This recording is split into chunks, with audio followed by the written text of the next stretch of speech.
and bring down the church. They join forces with the witches of this neighborhood. The territorial wizard that rule this place said in that meeting, we had established rules according to which no evangelical church should be opened in this area.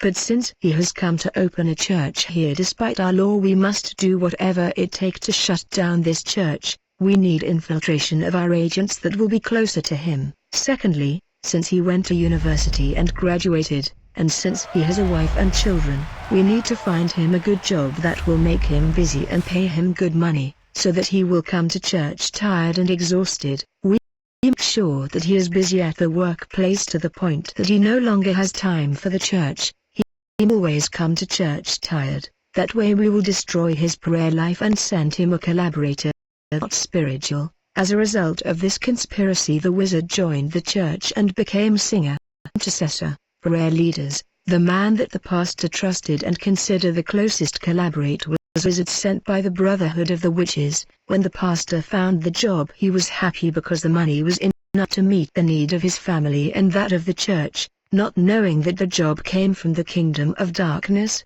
Not all the blessing that come to life are from the Lord. The pastor thought the job came from the Lord, but it was of the devil, and he began to come to church late and tired, unable to preach and pray for the people. The church began to cool down. Moreover, these wizards set up another department to work outside the church in the neighborhood. This department purpose was to give people confusing and negative dreams about this church and the pastors so that people won't join the church. People in this street began to dream that the pastor was a witch and a satanic.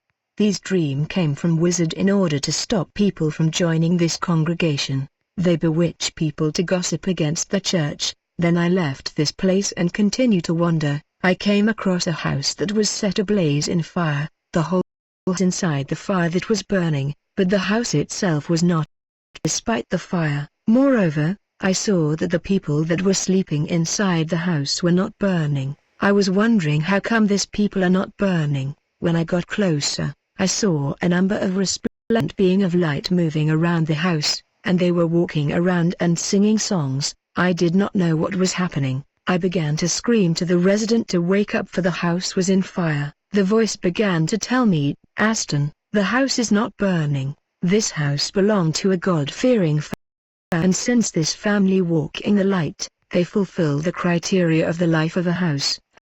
Myself, what is the criteria of the life of a house? The voice said to me, protected by God's presence, there are criteria of the life of the house, and this family in this house respect that criteria. That is why their house is protected. It is written, the house of Jacob will be a blazing fire, and the house of Joseph a burning flame, but that of Esau will be stubble. Jacob will set it ablaze and consume it.